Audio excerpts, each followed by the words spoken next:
Hi guys, welcome to HardReset.Info channel. Today I have ASUS ROG Phone 9 and I want to show you how to set mobile data limits on this device. Start off opening Settings application. In it, choose our network and internet, and there scroll down and choose data usage. Now we tap on data warming and limit, and there we can set our data limit. First step, we can set when our size start, maybe first day of each month.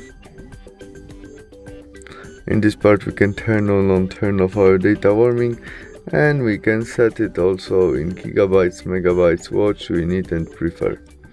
And the same with data limit, we can turn on it and set in custom number, maybe on our 7 gigabytes, in the same style as warming. And that's all. Thanks for watching. Bye.